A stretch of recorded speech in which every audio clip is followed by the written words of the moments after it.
तो कहीं ना कहीं मुझे ये लगता है कि जो राहुल गांधी जी बोलते हैं उससे प्रधानमंत्री नरेंद्र मोदी को और उनके नेताओं को बहुत तकलीफ है, क्योंकि नरेंद्र मोदी तानाशाह बनना चाहते हैं। वो चाहते हैं कि वही जो बोले सिर्फ देश में वही कायम हो, और चाय बिस्किट खिलाएंगे राहुल गांधी जी। जगदीश जी बोल रहे थे अगर उन्हें जरूरत हो तो हमारे घर भी आइए, हम भी उनको चाय बिस्किट ऑफर करते हैं, क्योंकि हमारे ऑफिस में तो जो भी आता है हम उसको चाय बिस्किट खिलाते हैं, और ये तो बहुत पुण्य का काम है किसी को खिलाना पिलाना। जैसे इस वक्त आपने देखा हिंडनबर्ग की रिपोर्ट आ गई है, लेकिन नहीं, अडानी जी पर कोई सवाल नहीं, प्रधानमंत्री नरेंद्र मोदी अमित शाह बोलेंगे नहीं। तो जगदीश जी एक्टिव रहते हैं पॉलिटिकल, कांग्रेस को ना एक दिल से मानने वाले नेता है।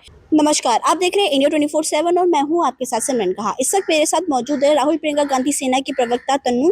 बहुत बहुत स्वागत है आपका हमारे चैनल में। अभी जिस हिसाब से राहुल गांधी जो चल रहे संसद में, उन्होंने यहाँ तक कि ये भी कह दिया था कि जितने भी उनके साथ में जो नेता उनको भी संसद में बोलने का मौका मिलना चाहिए और साथ में उनका रिजल्ट तक निकलेगा। तो इस चीज़ को आप किस नज़रिए से देखते हैं? देखिए, संसद में पहले भी राहुल गांधी जी ने बोला था और उनकी सदस्यता को रद्द कर दिया गया था। राहुल गांधी जी फिर संसद में बोलते हैं और पूरा जो सत्ता में बैठे लोग हैं वो बोल हो जाते हैं, मतलब बहुत ज्यादा शोर हंगामा होने लगता है। तो कहीं ना कहीं मुझे ये लगता है कि जो राहुल गांधी जी बोलते हैं उससे प्रधानमंत्री नरेंद्र मोदी को और उनके नेताओं को बहुत तकलीफ है, क्योंकि नरेंद्र मोदी तानाशाह बनना चाहते हैं। वो चाहते हैं कि वही जो बोले सिर्फ देश में वही कायम हो, कोई विपक्ष ना हो, कोई भी उनके खिलाफ ना बोले, और जो उनके खिलाफ बोलेगा उनके साथ वो क्या करते हैं। विनेश फोगाट का मामला आपके सामने है, जो भी उनके नेताओं के या उनके खिलाफ बोलेगा उनके साथ विनेश फोगाट जैसा ही काम किया जाएगा। और मैं आपको बता देती हूँ कि राहुल गांधी जी जो है उनके घर ईडी और सीबीआई की रेड भी पड़ने वाली है। जगदीश जी जो हमारे नेता है उन्होंने ये भी साफ तौर पर कह दिया है कि राहुल गांधी जी अगर ईडी सीबीआई की रेड पड़ने वाली है, राहुल गांधी जी से बातचीत में उनको ये बात पता चली है, और चाय बिस्किट खिलाएंगे राहुल गांधी जी। जगदीश जी बोल रहे थे अगर उन्हें जरूरत हो तो हमारे घर भी आइए, हम भी उनको चाय बिस्किट ऑफर करते हैं, क्योंकि हमारे ऑफिस में तो जो भी आता है हम उसको चाय बिस्किट खिलाते हैं, और ये तो बहुत पुण्य का काम है किसी को खिलाना पिलाना। तो ईडी सीबीआई वालों का स्वागत है, आइए जगदीश जी के ऑफिस में और आप चाय बिस्किट खाइए। तो आपको क्या लगता है राहुल गांधी जी को लेकर जो ईडी सीबीआई का रेड वाली बात है, तो उसको क्या लगता है कि क्या ये राजनीतिक एक षड्यंत्र है कि जो, क्योंकि ऐसा कहा जाता है कि सीबीआई और ईडी जो है वो बीजेपी के साथ मिली हुई है?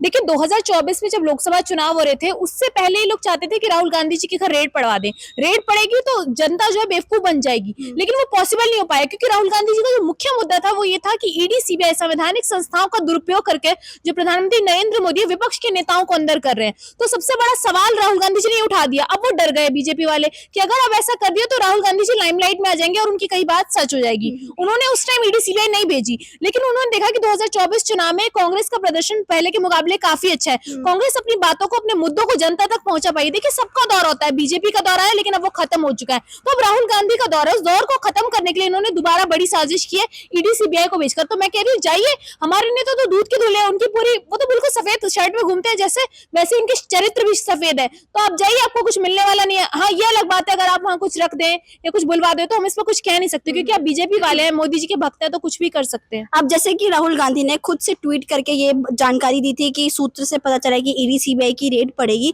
तो आपको क्या लगता है कि उनके इस ट्वीट से क्या विपक्ष के पार्टियों को तमाचा पड़ा होगा? देखिए, उनके इस ट्वीट से विपक्षी पार्टियों को तो नहीं, सत्ता की में बैठी पार्टी जो है उनको तमाचा इसलिए पड़ा है क्योंकि राहुल गांधी जी को हर बात पता लग जाती है, राजनीति में सबको पता लग जाती है।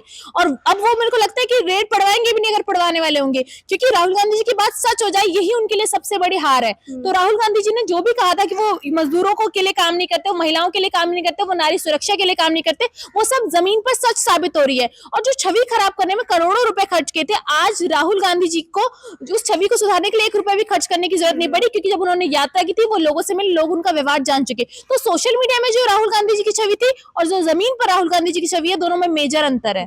अभी विनेश फोगाट के बारे में बात करते हैं। विनेश फोगाट के साथ जो चीज हुआ उसको लेकर नरेंद्र मोदी ने तक ट्वीट किया था कि हम आपके साथ है ऐसा करके, लेकिन नरेंद्र मोदी का इतने बाद इस समय में ट्वीट करना, लेकिन उस टाइम उन्होंने ट्वीट नहीं किया जब वो लोग अपने साथ अपने लड़ाई के लिए, अपने हक की लड़ाई के लिए लड़ रहे थे। तो इस चीज को आप किस नजरिए से देखते हैं?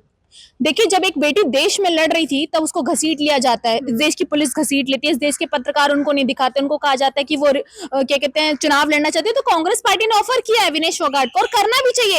एक बेटी जो मेडल लेकर आती है उसका मेडल छूट जाता है, सोचिए उसने कितना ब्लड निकाला बॉडी से, बाल कटवा लिए, उसने पानी पीना बंद कर दिया। मैं सवाल पूछती हूँ कि डाइटिशियन ने उसको ऐसी कौन सी डाइट दी थी तो 100 ग्राम वजन बढ़ गया? डाइटिशियन की डाइट ही तो फॉलो कर रही थी ना विनेश फोगाट। जब उसका पहले वजन कम था, वो वजन अचानक से कैसे बढ़ गया जब उसने कुछ खाया पिया नहीं?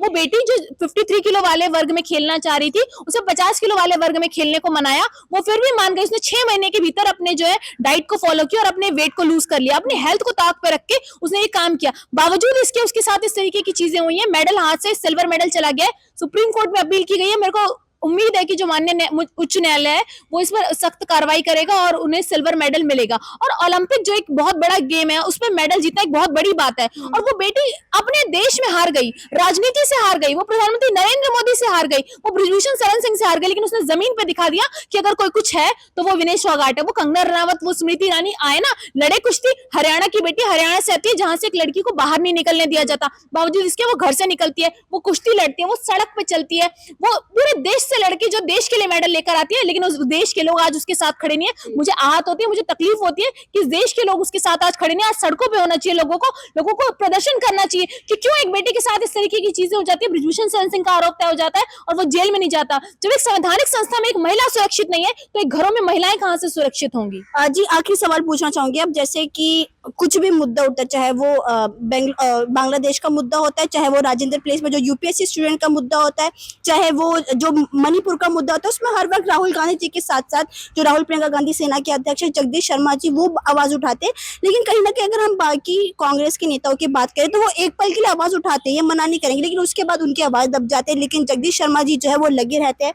तो आपको क्या लगता है कि जगदीश शर्मा जी की जो आवाज है वो कि राहुल गांधी तक पहुंचती होंगी? देखिए, जगदीश शर्मा जी राहुल गांधी जी के बहुत खास व्यक्ति, मैं पर्सनल दोस्त भी कह सकते हैं आप, राजनीतिक दोस्त भी कह सकते हैं। तो इनका एक बहुत अच्छा रिश्ता है और ये रिश्ता ऐसा है ना कि मतलब इस पॉलिटिकल मुद्दों पर ये चर्चा करते हैं। और ऐसा नहीं कि कांग्रेस पार्टी में सारे नेता खुलकर नहीं बोलते, वो बोलते हैं, लेकिन हर मुद्दा हर वक्त नहीं चल सकता। जैसे इस वक्त आपने देखा होगा हिंडनबर्ग की रिपोर्ट आ गई है, लेकिन नहीं, अडानी जी पर कोई सवाल नहीं, प्रधानमंत्री नरेंद्र मोदी अमित शाह बोलेंगे नहीं। तो जगदीश जी एक्टिव रहते हैं पॉलिटिकल, कांग्रेस को ना एक दिल से मानने वाले नेता है।